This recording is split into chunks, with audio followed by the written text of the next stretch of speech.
Welcome back to another episode of Backbench. Today with us, we have Mr. John from the Habitainer.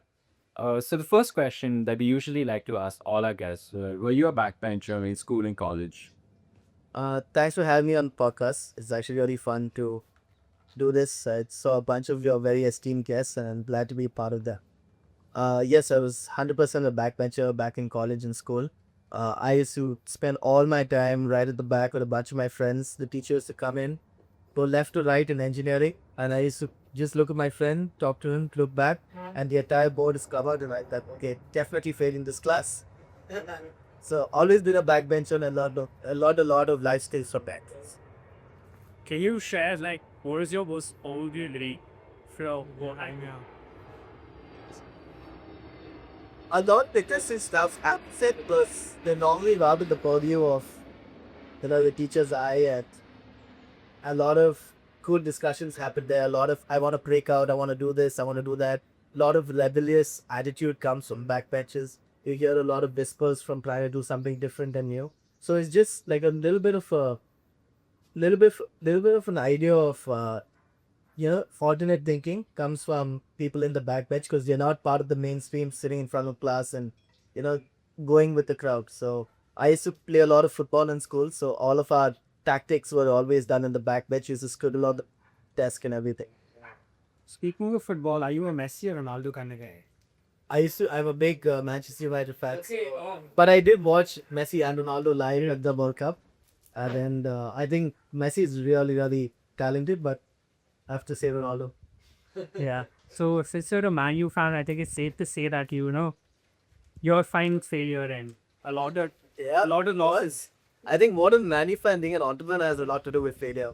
That's a lot to do with trying something, not working out, trying something different, and maybe working out. It's not guaranteed. So being a fan is quite humbling experience for sure. set the stage for entrepreneurship. Yeah, 100%, 100%. Ever since Fergie left, So how did your career begin?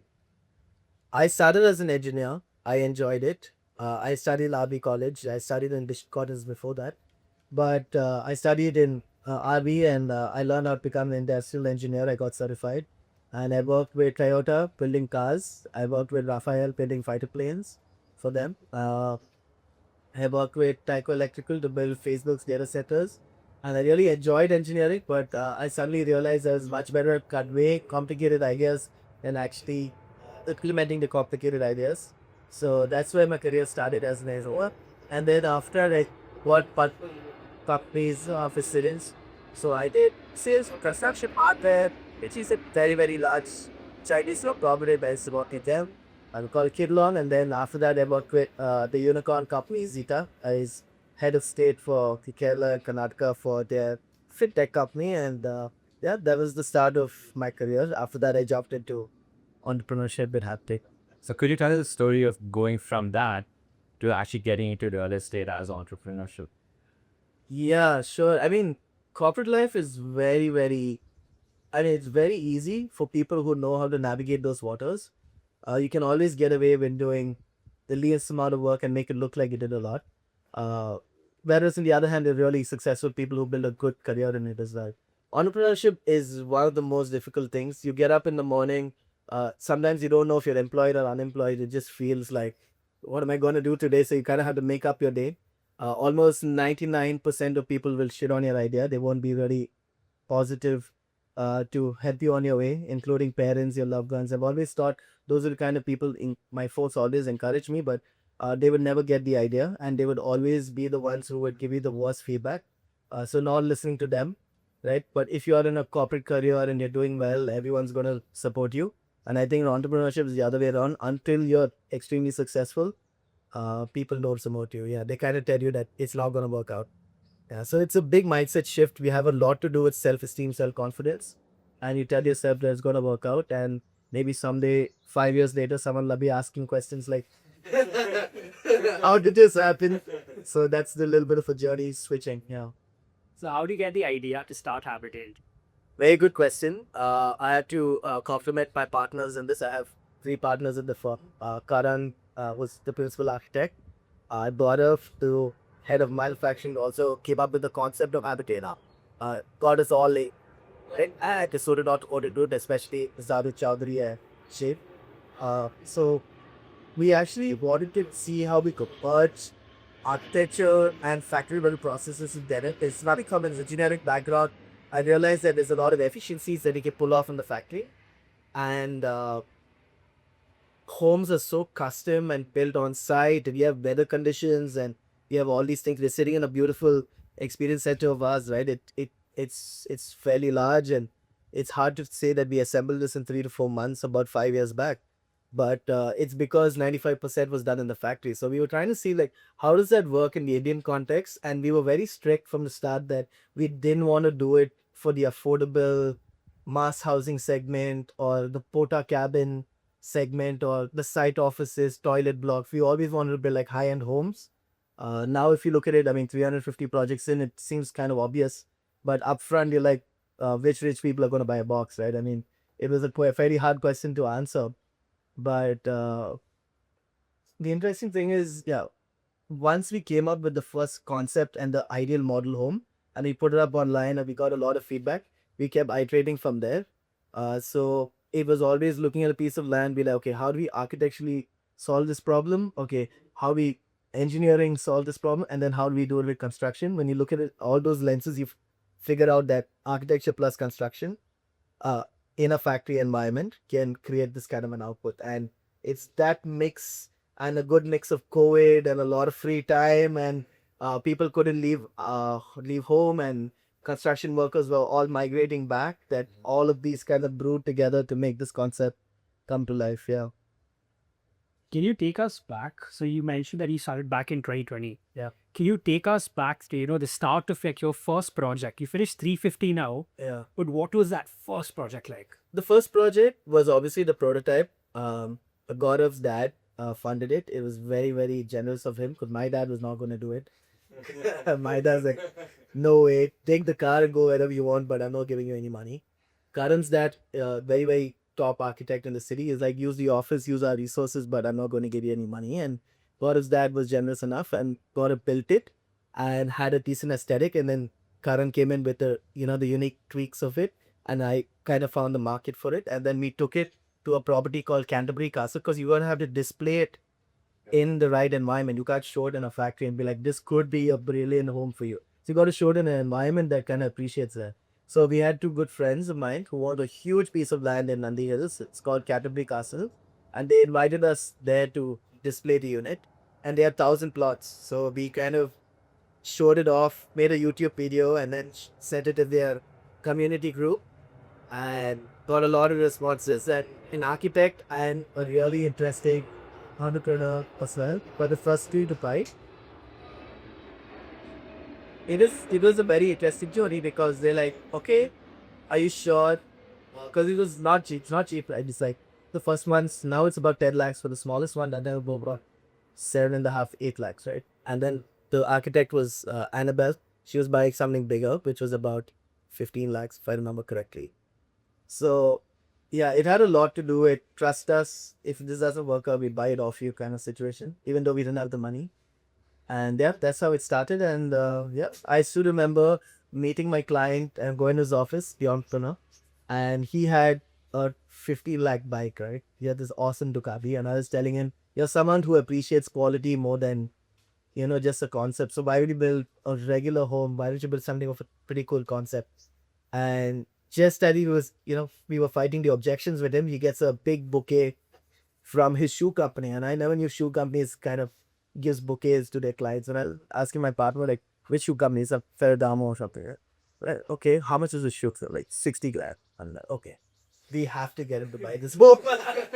So this whole conversation was in his office, and the next day morning, he's a very early riser. So 6 a.m. he called us for breakfast at O'Brien, and I was leaving home. My dad's like, "Where you going?" I'm like, "I'm trying to go get a check from this client," and he's like, "At least take a pen," and he gave me his lucky pen, and we went. And in O'Brien at breakfast, he opened his check leaf, and he had only one check leaf, and then he's like, "You have a pen?" And I was like, "Of course."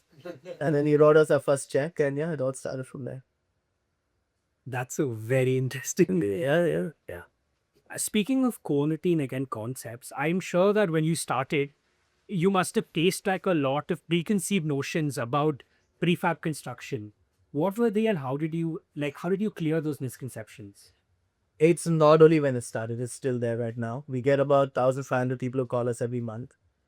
Most of them have the same questions that it was even in day one, right? And those major problems are: is it temporary? Will it last a long time? I don't know too many people who owns a home like this, right?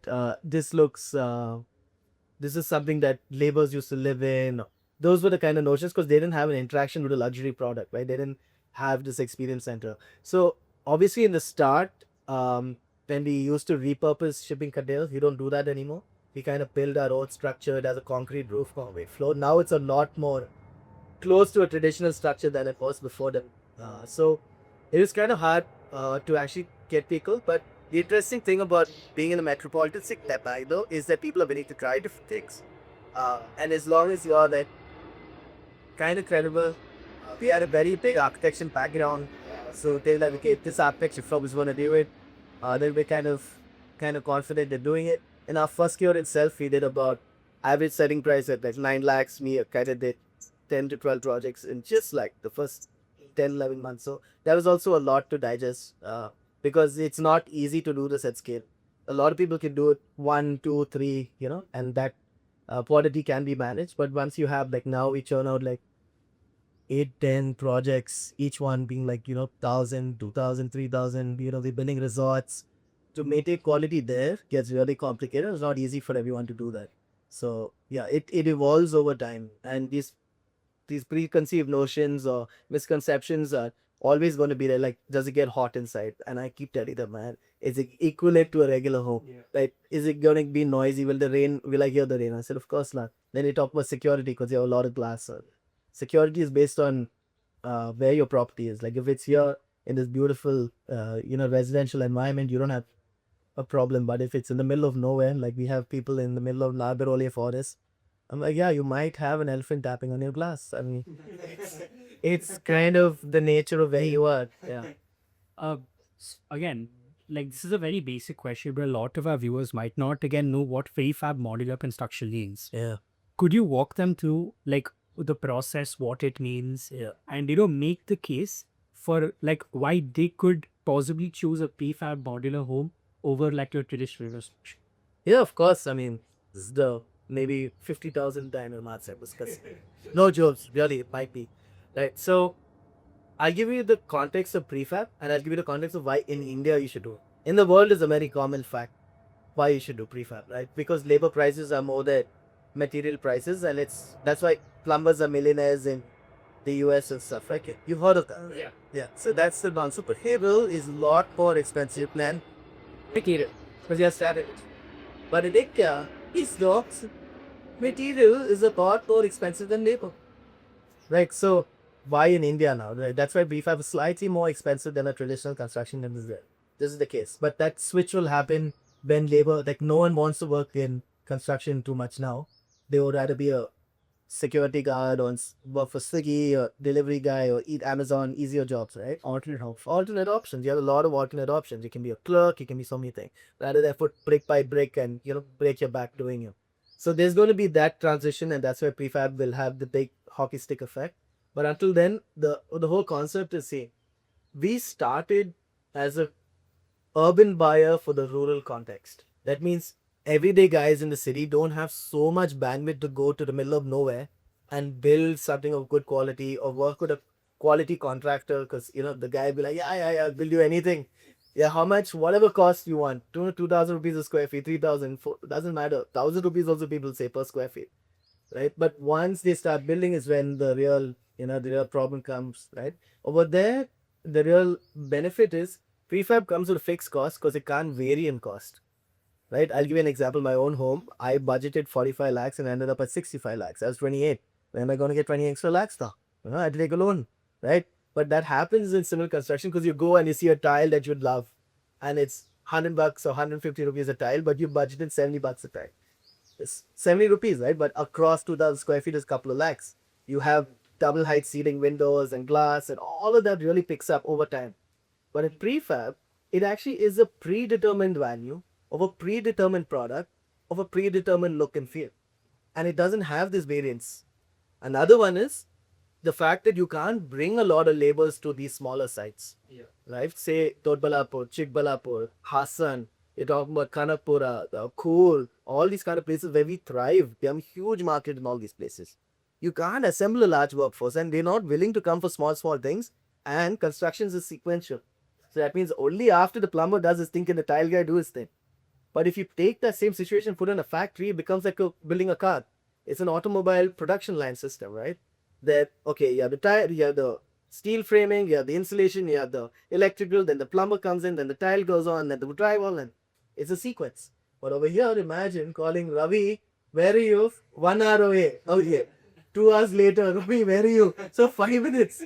And then the next 2 days, he doesn't show up, right? And then you can't work on the next job. Right. So these are the kind of reasons prefab is brilliant in India because of this unprofessional attitude of or unregulated market for construction. So it's perfect for that. So like you said, that 95% of it is being built off-site, Yeah. and only 5% is being built on-site. Yeah. Right. So is that why you think it's a lot more efficient because it's being manufactured off-site? Right. Yeah, I mean there are different ratios. Like a home like this is a much larger. This is 1,700. I would say this is more like 75% built in the factory. This is not like a 95.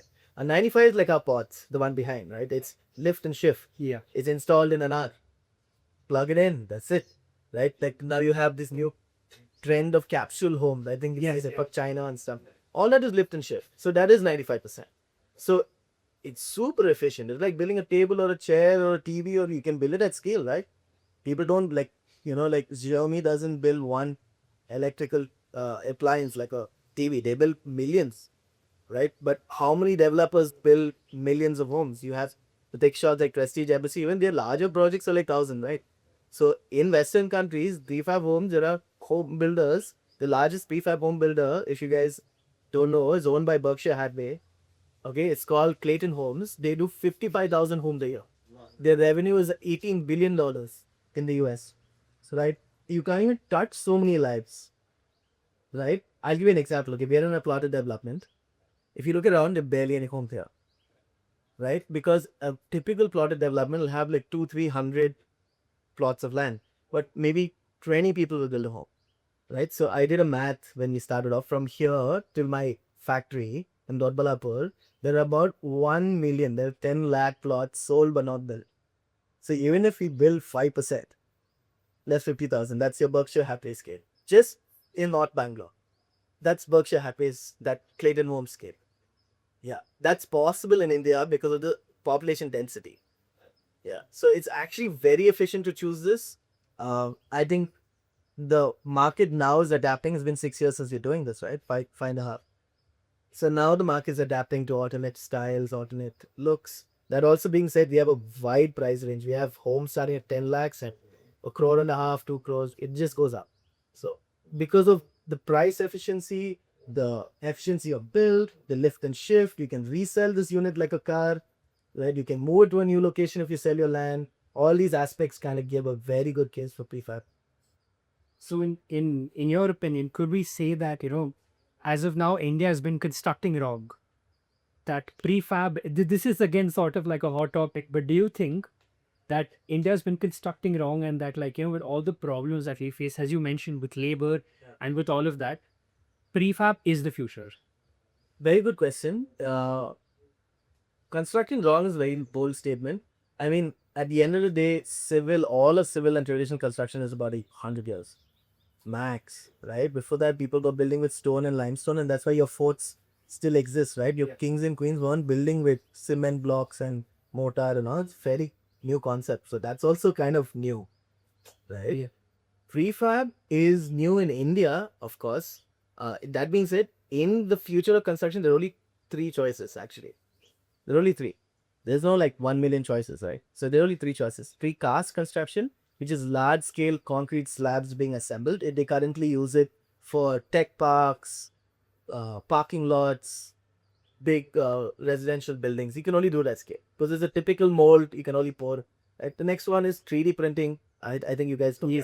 The cool company in Chennai who does it. That's a pretty cool tech, but the tech itself is so expensive that it's fairly hard to the big barrier of entry is the 2.5 crore machine, a 3 crore machine itself. I mean, how many of those machines can you get? How many of those machines are available? How many homes can you build? That's a whole nother bag. Then there's prefab, which is steel fabrication, cement boards and walls, concrete roof, concrete floor. I feel like because that has a lot of customization aspect. If you look at any one of our homes, 350 of them, none of them repeat. You don't repeat designs, you don't repeat colors, you don't repeat themes, you just keep going because there's a lot of customization and there's a lot of scale available with those customizations. So that is the kind of future of construction, and this traditional construction will definitely have to shift because of labor problems, carbon emission problems.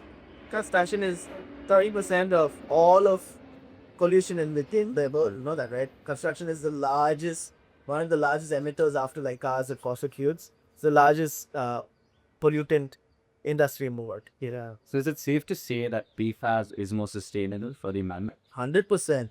Of course. I give you the easiest way to do the math, right? And my mom used to work for Indian Institute of Science and is also trying to get into energy auditing. So I kind of consult with her about this. Um, it's like if you say there are 20 trades, and I say trades, plumber, electrician, carpenter, woodworking guys, steel guys, whatever, right?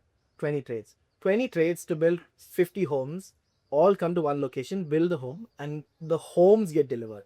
Or these 20 trades go to 50 locations and build those homes. That basic math tells you the amount of commute and travel and waste, that there's no place for waste. So you just throw everything on the ground. Right? You're not like the best civic sense kind of people, right? So it's pollution is and efficiency and sustainability is super high in prefab. And at the end of the day, it's built with steel. So steel is infinitely recyclable. So 20% of steel, you're in steel, right? 20% of new steel needs scrap steel as a raw material.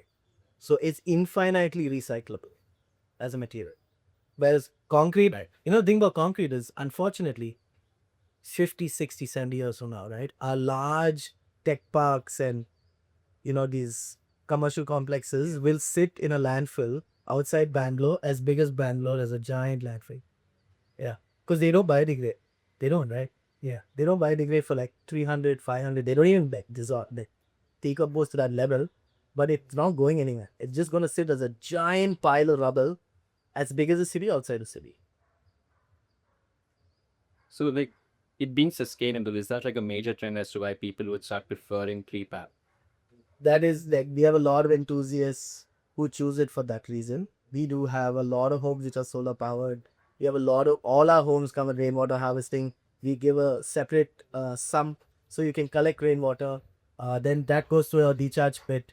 That means it dissipates the rainwater into the groundwater, increasing the water table. And the last one is sewage, where nowadays you have precast bioseptic tanks, so you can reuse the recycled water for gardening.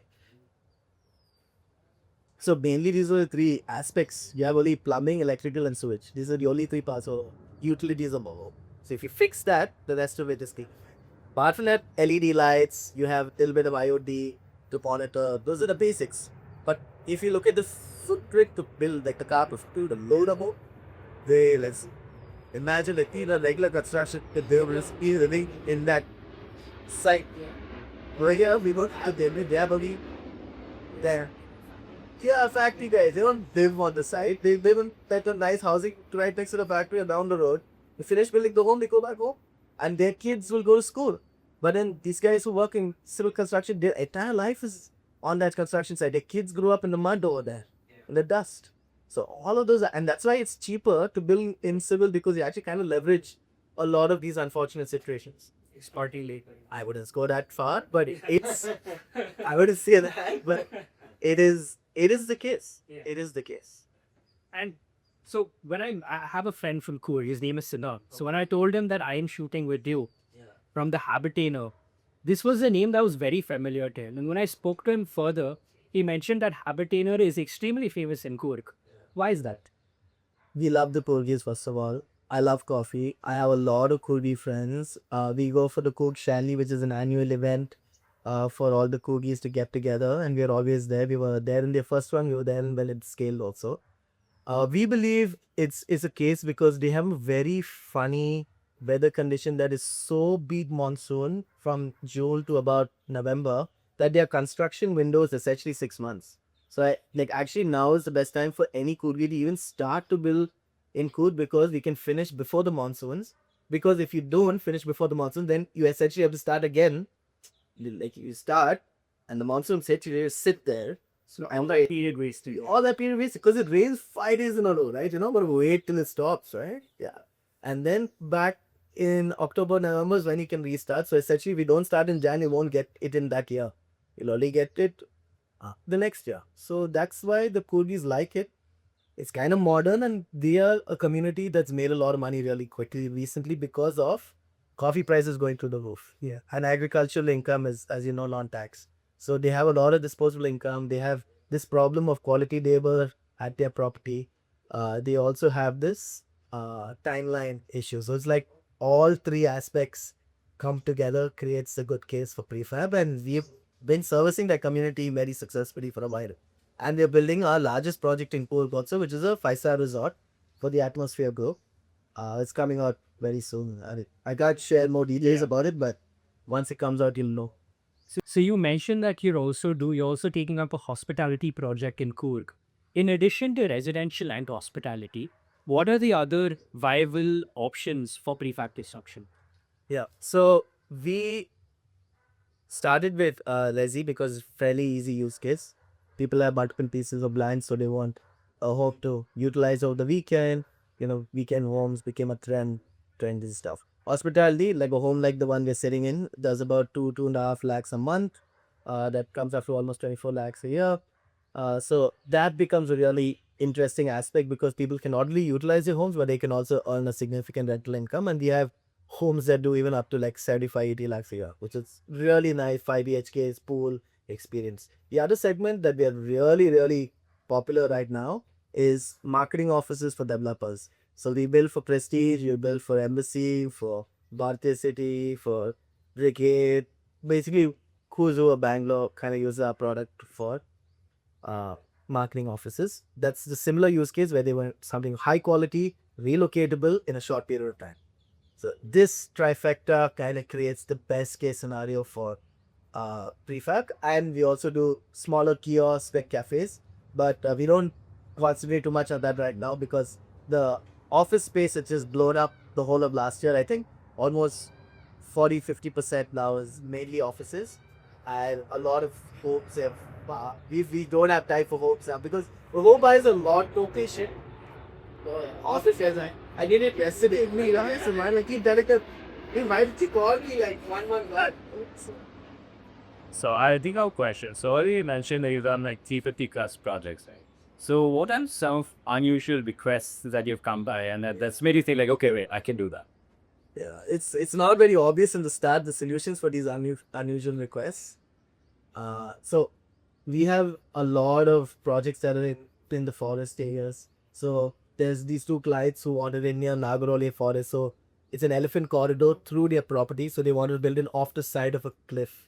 So now we are engineering how to do like this pedestals off the side of the cliff, a bridge that leads up to the unit. The crane has to deploy it significantly. I'm talking about like at least 20 feet off the side of the cliff, right? And then you have to create scaffolding there to go and finish the whole thing. That's a really interesting one.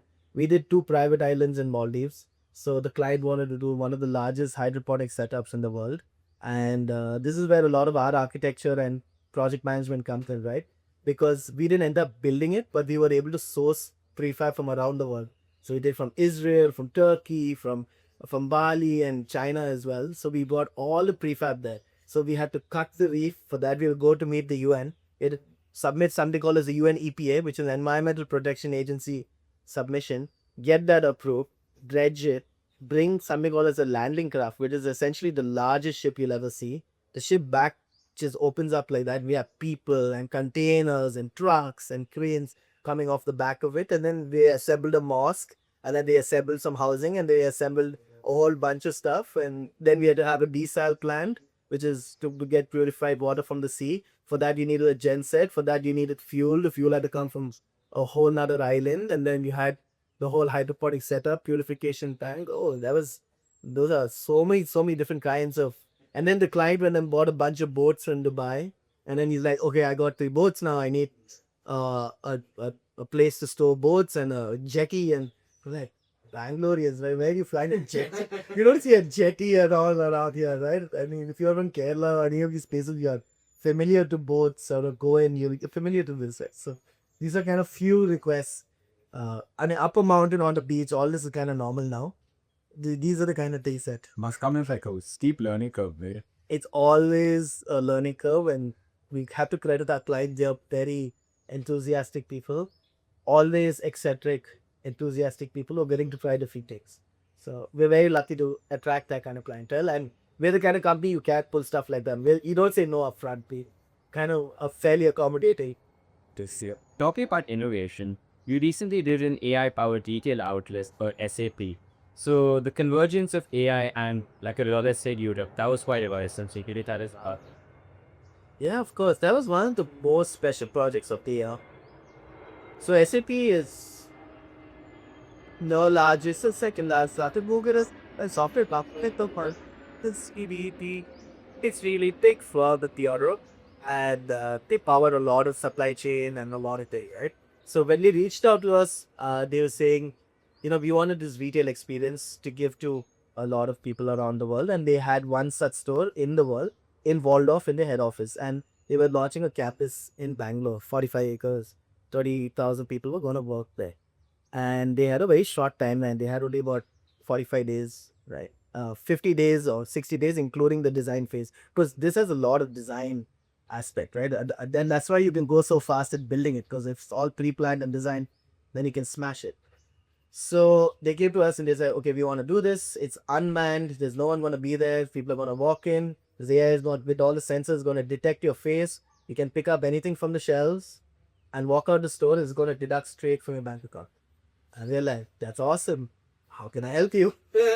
They're like, okay, but we want all this to be done in 45 days, and we want it in these prefab modules, because we did the same thing in Waldorf, and there was this Netherlands-based company which came to Germany and did it. And it's in Devanali, and we're like, oh, great, they're just down the road. They're like, oh, that's perfect.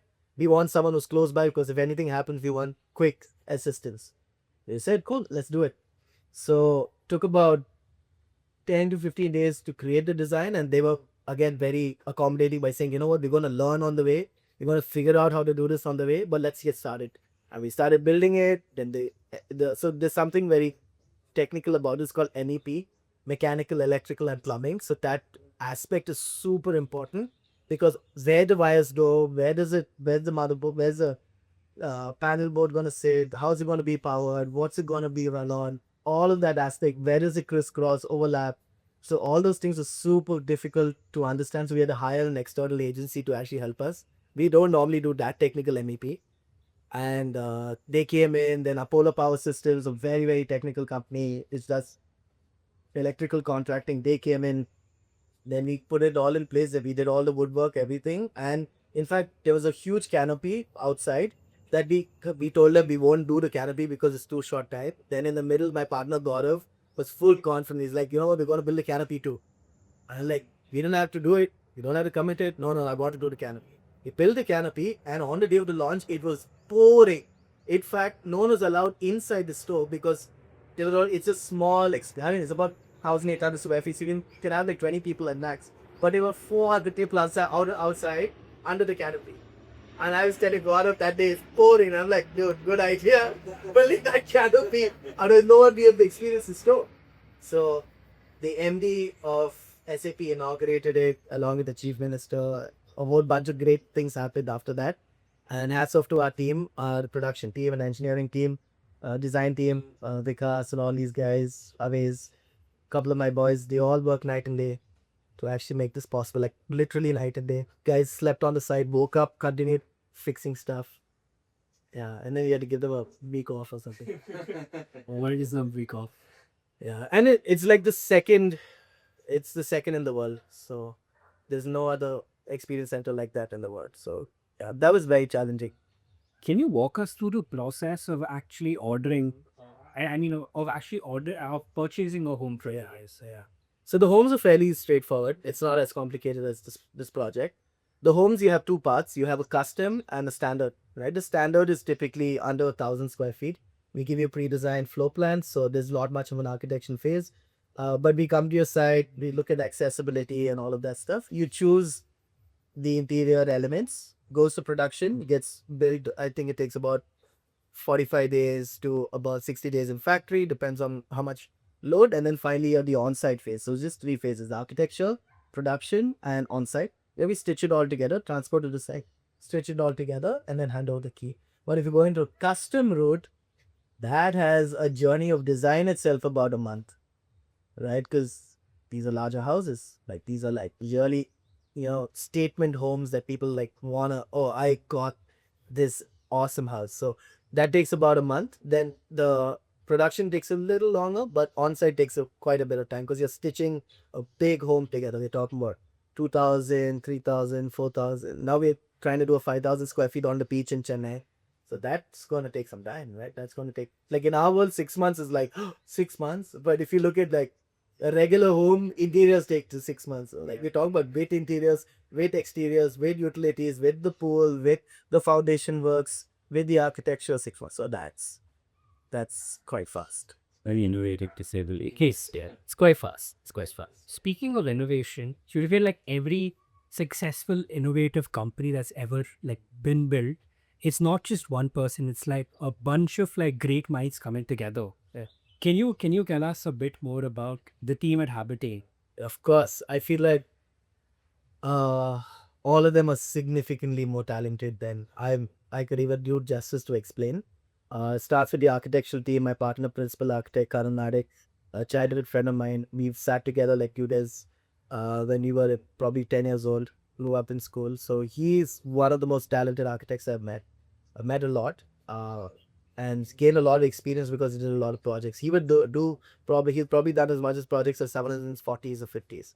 He's just about 30 something. We all are very young. Our average, the founding team age is between 32, 33 and 28. That's the range. The entire company's mean age is 33.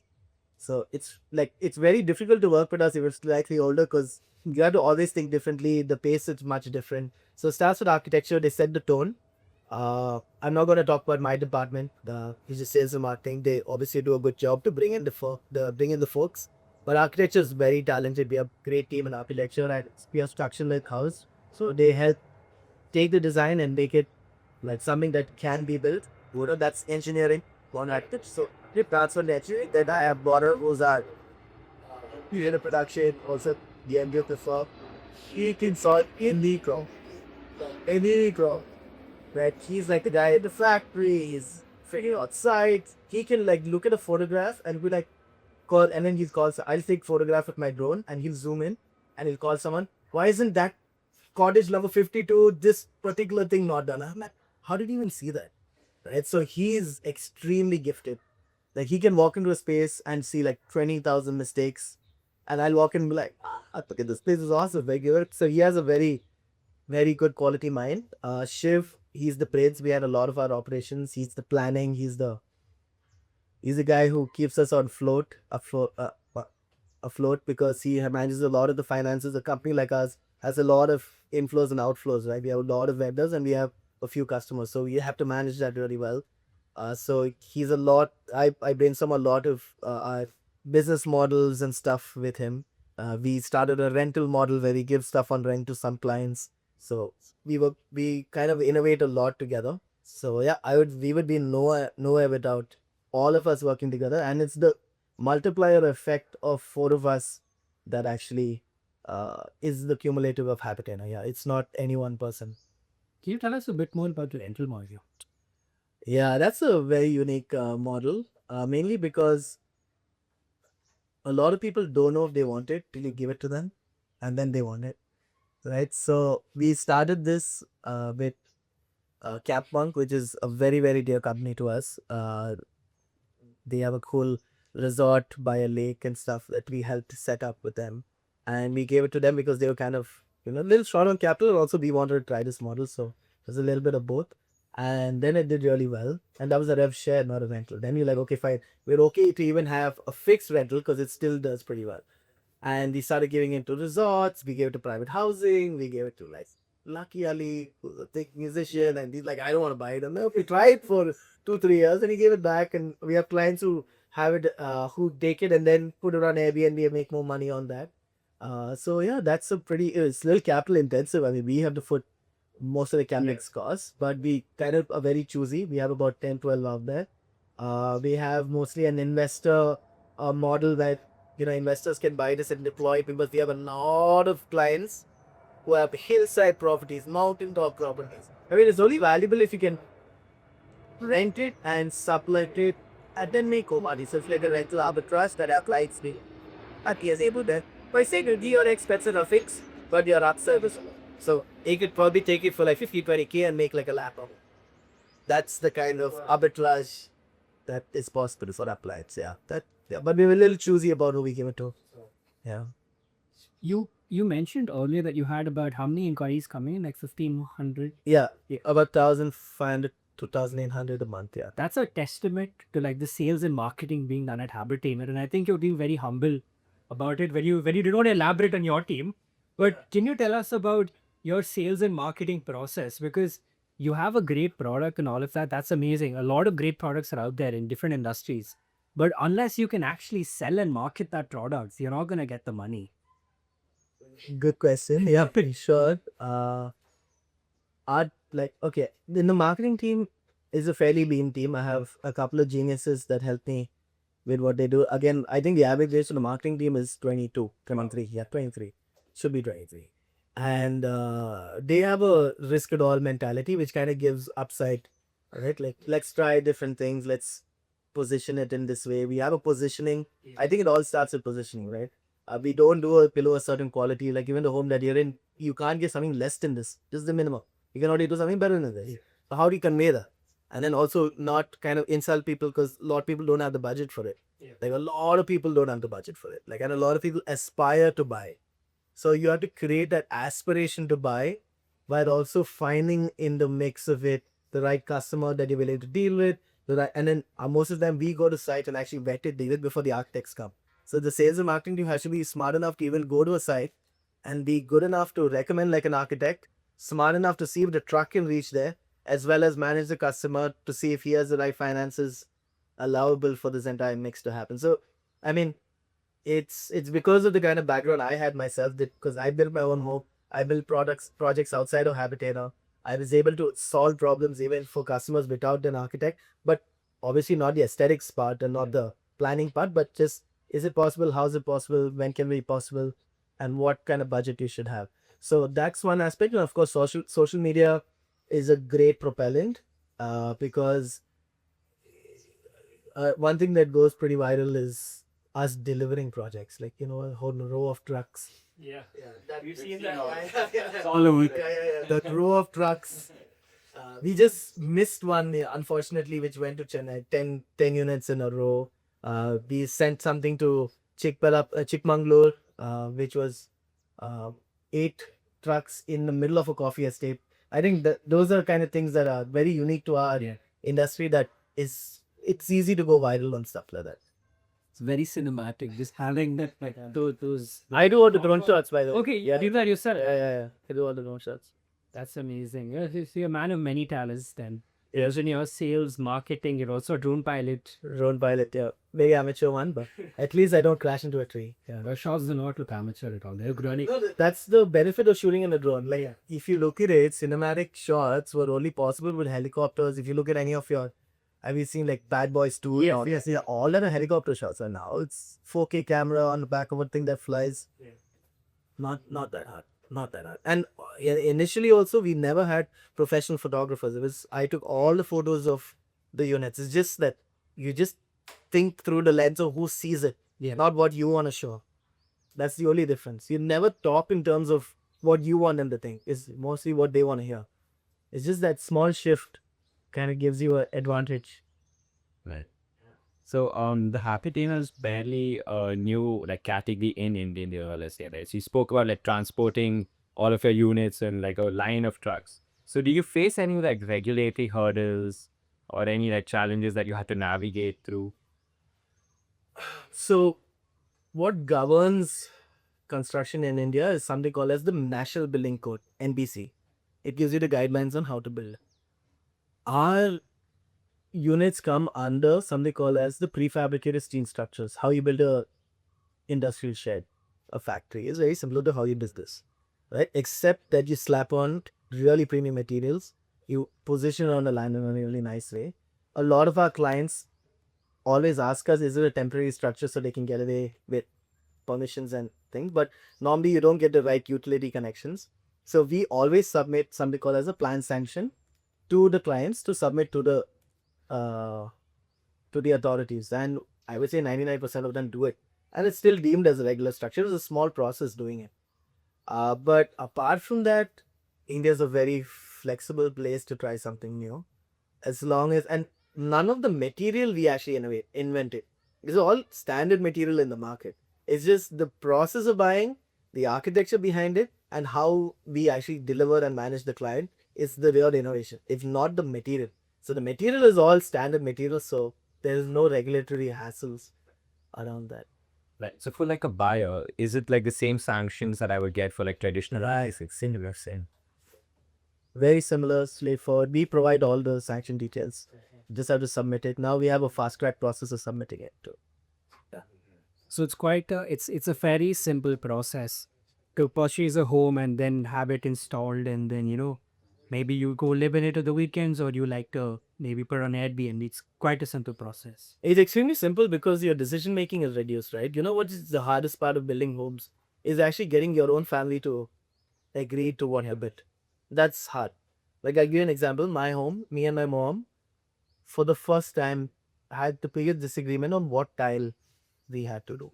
And the whole house is done except the tile because we fought for 3 weeks on it, right? A lot of the other aspects of the home, like obviously they had to listen to me because I was just going to build it a certain way. But at some time you have to take some recommendations. There's also other people involved, right? So a lot of it is the couple not being able to decide, someone else who's not part of the family or some friend or some uncle who given that yarn of how to do it. Those kind of things actually kind of ruin the process. Yeah. If you just head on with the architect, you come there, we show you stuff, you're ready to buy, and then you choose a certain product and you just buy, it's like buying a car. There's no surprises. There's really no surprises. It's just quickly done. You get what you see.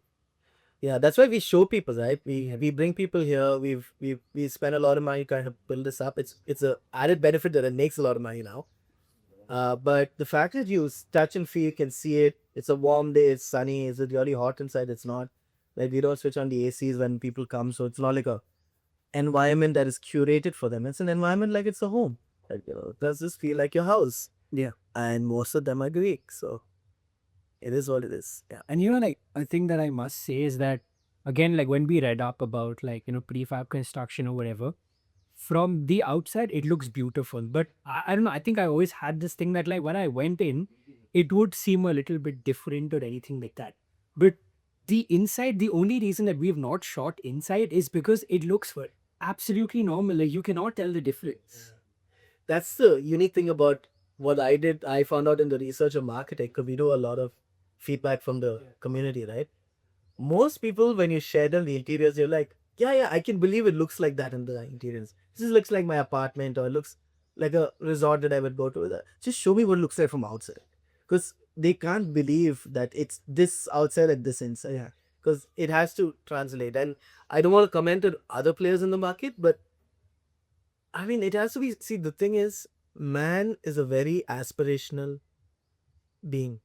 You have a good house, you want a better house. You have a nice car, you want a better car. You drive, you have nice clothes, you want better clothes. Right? And once you get the better house, better car, that becomes your new normal. And then you want a better house and a better car and better clothes than that. So in this naturally aspirational being, you show them something better than they have. They normally want it. It's like just science. It's just, you don't have to really fight it. You're just showing something that they anyway want, but no one showed it to them. That's all. That's about it. Man's naturally aspiration. Show me one person who doesn't want to live in a better house, even if he lives in a good house. Show me one person who doesn't want a Ferrari, even if he has a Porsche. And it doesn't exist. Man is naturally aspirational. You show them a good space, they want it. So that's like the secret sauce of Habitainer, the superior products. Business in general. Yeah. Everything, right? What is LB? What is Hermes? Why is Hermes bags for like 25 lakhs? Aspiration. That's it. You can get people to do a lot of things for aspiration and to fit in to a tribe. Yeah. Yeah. So is it fair to say like a modular prefab house from the Habitainer is aspirational for anyone looking to Definitely, definitely. It's not a want, it's a need. Yeah. Yeah. And I think just towards the ending of the segment now, like we've spoken about and we've already mentioned it, but if you can just quantify again the benefits that like a plot owner could get by choosing like a Habitainer prefab house. Because again, if you look at like North Bangalore, which is your base of operations, Devanhalli, Dodbalapur, even towards the Hendu side, you have plotted developments coming up everywhere. And this seems like a no-brainer. Like if you have a plotted development and you want to get income off of it, a prefab house is it just seems like a no-brainer. So to people who are viewing this podcast and who might not again, who might just want like a very clear understanding of how they how they will benefit from a prefab house, could you just elaborate? Yeah, sure. I'll give you like two scenarios, three scenarios maybe. One scenario is where you are the end user. Yeah. Right. In that case, you get a very unique home. Your neighbors won't have a home like this. It's very, it's like we talked about aspiration, very aspirational, looks significantly different. Right. And on top of that, it's done fast. That means if you're looking to move out of your apartment and move in here, it's not like you're waiting for a year, 2 years for this thing. It literally happens in 2, 3 months. It's guaranteed because I have to move stuff out because the new projects are coming in. So it's guaranteed that you get. So it's like one third, maybe 1/4. Yeah, 1/3, 1/4 the time. So that's definitely guaranteed. So it's the speed, it's the reliance, is the fact that if you're in Bangalore and we have a very good AMC service, that's we maintain all of our homes for our clients. That's just a thing that we do. We don't care if we lose money on it. We have to make sure everyone's satisfied. So that's the end use case, right? We do have 2 or 3 or 4 families who do use it as primary home. Yeah. Right. The next one is a secondary home, right? Secondary homes, the major aspect of it is maintenance. We have our products are super maintenance friendly. Like you don't really have to maintenance tiles. You can wash it. It's like exterior cladding, which is like easily weatherproof and it has no exterior problems. Right, your plumbing, electrical behind the board is easier to maintain than a civil house. So it's extremely maintenance friendly. Right, so, and on top of that, because you built a unique house, there's a lot of requirements for people who want to go and stay in an Airbnb because they don't want a traditional house. The only reason people are willing to leave their traditional setup to come to an Airbnb because it's significantly different. That's the main reason. If you build a typical home, no one wants to go there. Correct. Right? And they could just go to a regular resort, but they're coming here because they're going to feel different. And that's the thing about architecture. If you're in a home that's significantly good looking, you feel something different because of the architecture. It's not because of build quality or X, Y, and Z. It's because the way it was thought about. And that feeling is not tangible. You can't like put it on a scale of 1 to 10. Right? You just feel different. Like when I moved from living in my parents' apartment, one small 160 square feet room, to like a really nice house that I built for myself. I have a garden, double height ceilings, I have a bridge to a bedroom, I have a nice rooftop deck. I automatically became a much better person. I was inspired to do different things. I inspired to build to a certain quality standard.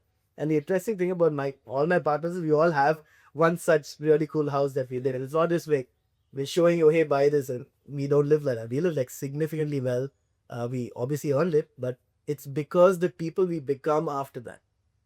That is an interesting thing. So I say to a typical plot owner, if you're going to use it, it's super interesting, it's super quick, very unique, and it has a predictable cost. That's the best part. If I give you a cost, it's going to be that cost because it can't tend to change because of the factory product. Right? Whereas on-site will always vary. Right? The second guy, if he's going to buy it and recreationally use it, is very easy to maintain. They have a whole service set up already for this. And on top of that, because it's a unique product, you have a lot of people aspiring to come and live in it and pay to live in it, much like the space. Speaking again, in a bit earlier, you mentioned that prefab is slightly more expensive than traditional construction. But now that you've mentioned that, like you can save like 1/3, 1/4 of the time, it's a fixed cost, is not going to vary much and all of that.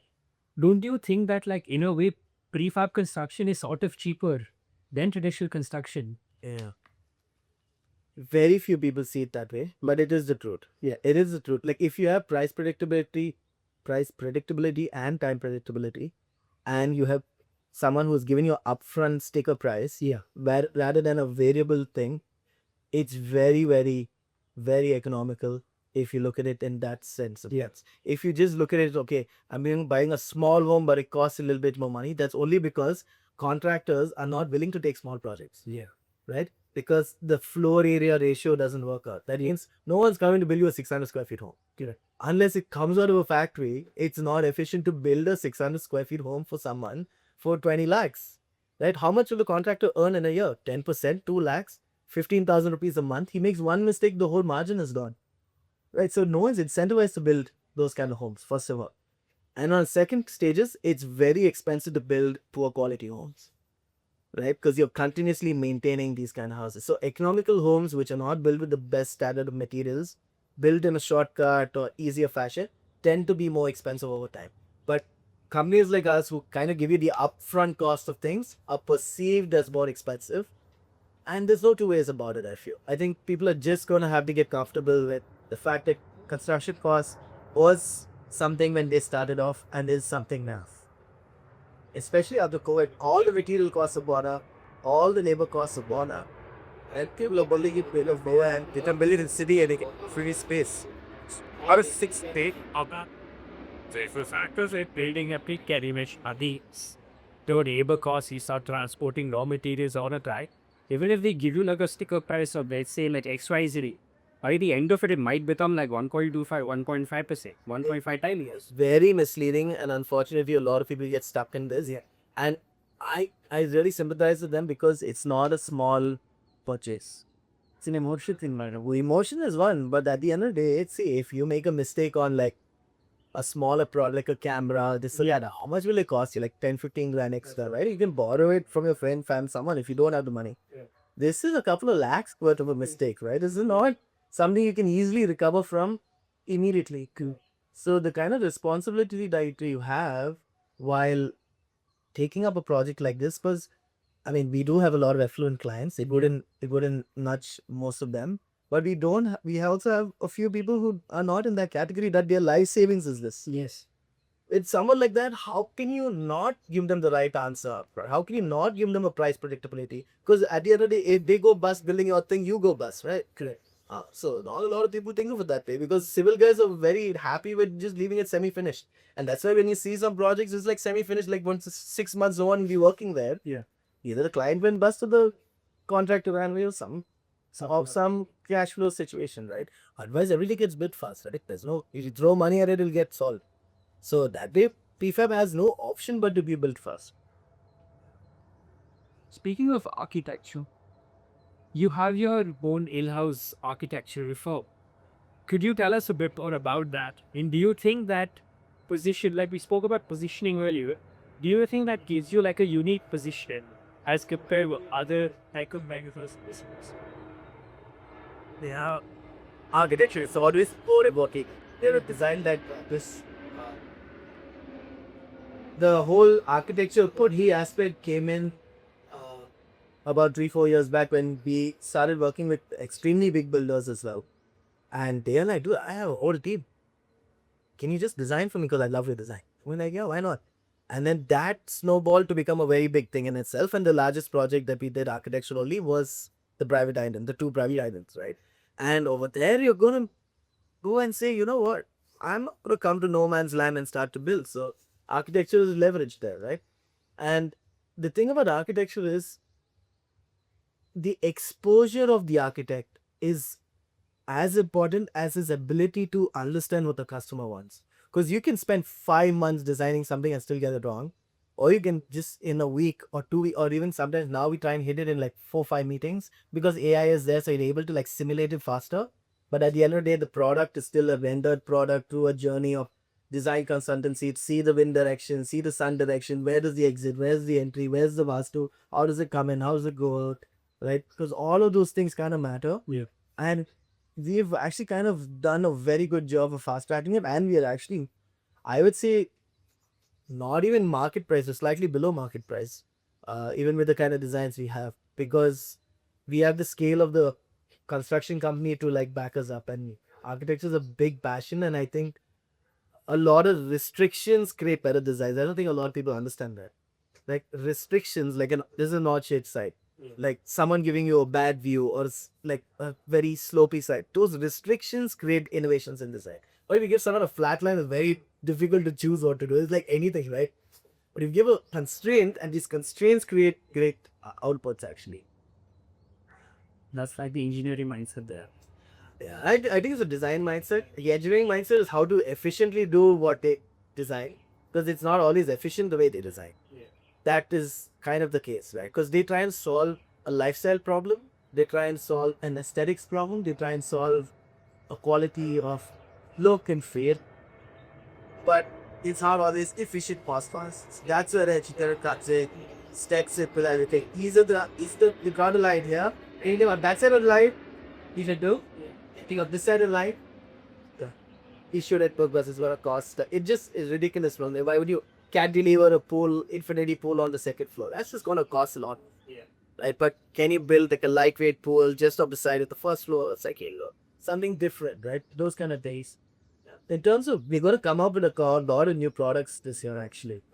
We have a lot of stuff coming out this year. So every year we kind of innovate. This year we're coming out with deliverable pools, ready-made pools, which are going to come off the back of a truck. We're going to come up with something called as utility pod. It seems like the most boring thing in the world, but it's actually pretty cool because our entire house is plug and play. All the utilities need to be plugged in, but it's still done traditionally.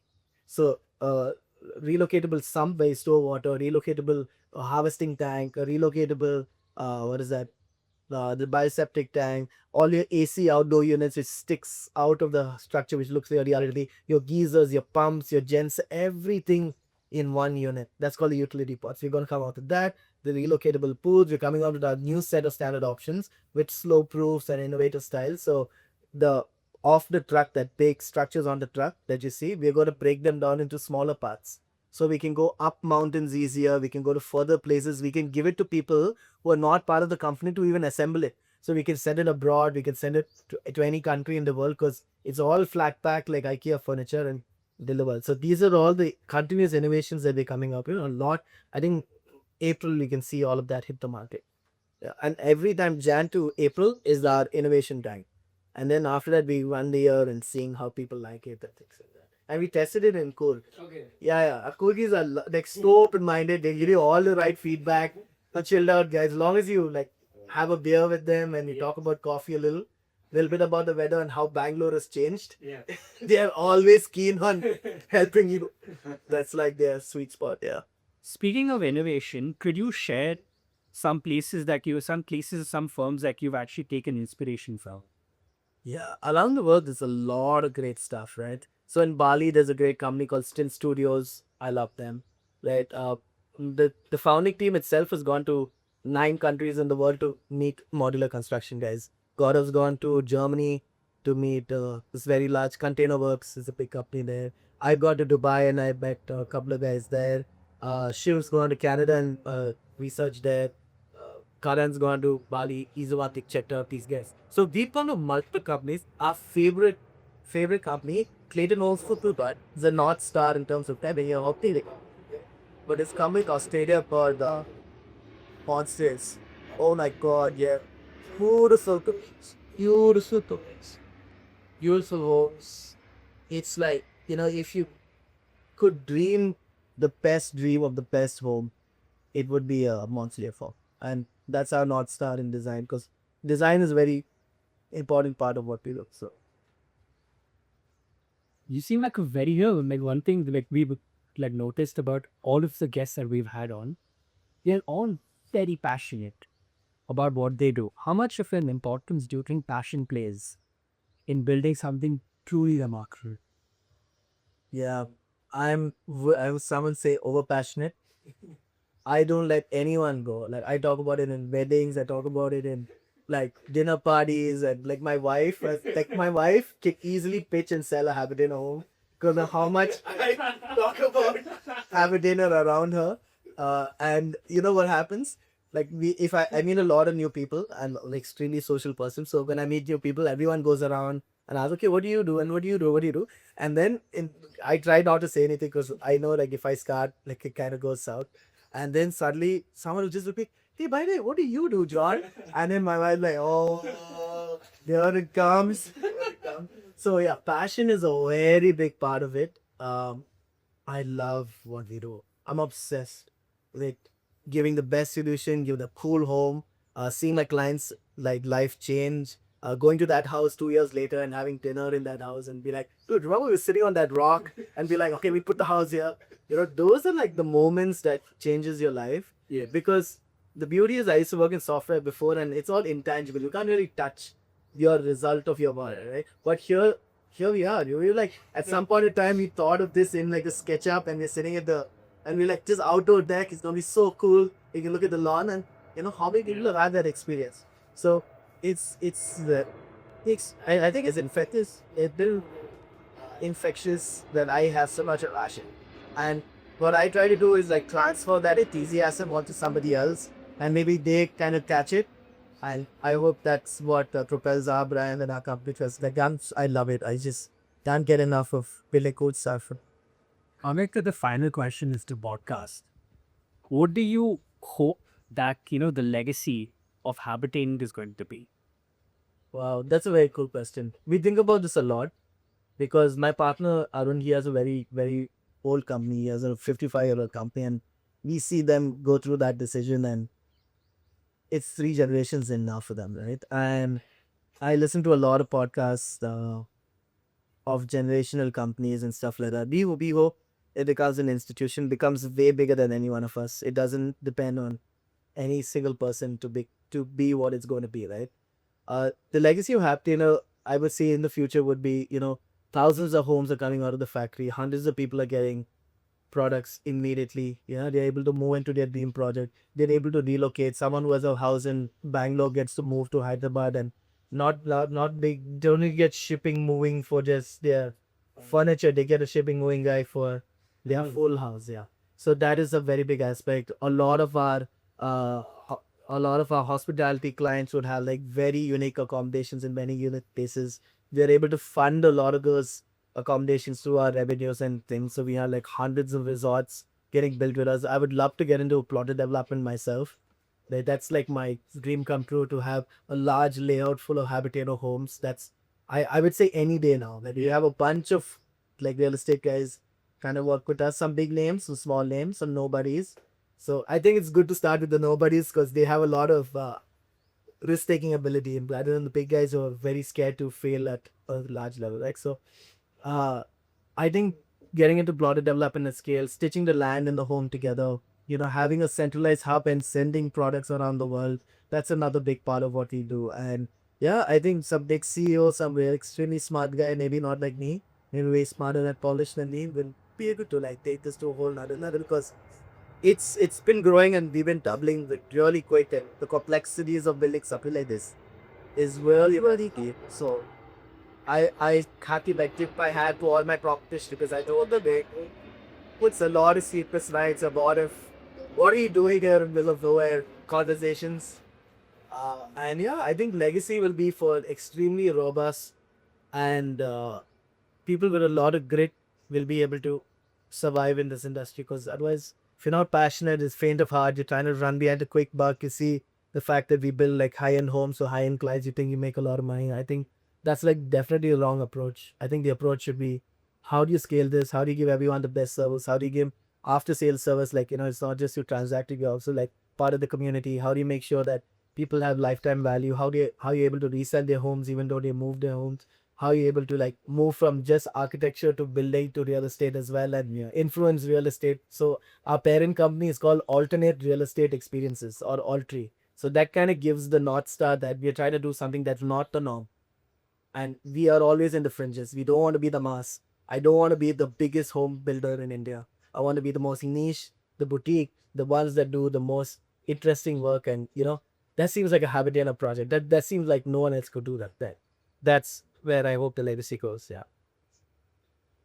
That's very, you mentioned again, you hope that every time you speak to a person, you're able to give them that infectious energy and that passion of like a prefab Habitainer house. I think I've gotten that and I'm sure he's gotten that. Yeah. Guys should buy one or red one. Still that for sure. Now you have the cameras. There's one small one in the back. You can go and you see if you like it. Yeah, just send it over to you. Perfect. Yeah. Have a prefab podcast studio. Yeah, of course. Yeah, of course. You must actually have. Yeah, that sounds a requirement for us. If you have a lot of people who ask for it on top of buildings, we are coming up with that solution too. That's where you can assemble these structures on top of buildings. So it's like an extension. Yeah. So that essentially it's the same thing without the floor, right? Yeah. Like if you have the walls and the roof and the Phoenix style, you can do it on top of buildings. So yeah. It's like the Kingfisher Tower vent housing, or take some pier underground for shelter. It's limitless. It's been a lovely conversation. Thank you so much. I appreciate your time, and I think this has been one of our most fun. 100%. I enjoy it. Yeah, appreciate it. I hope you guys have a lot of traction. And if you guys are very good work, the guests are remarkable on there when we get. So please look out and see there all this. Cheers.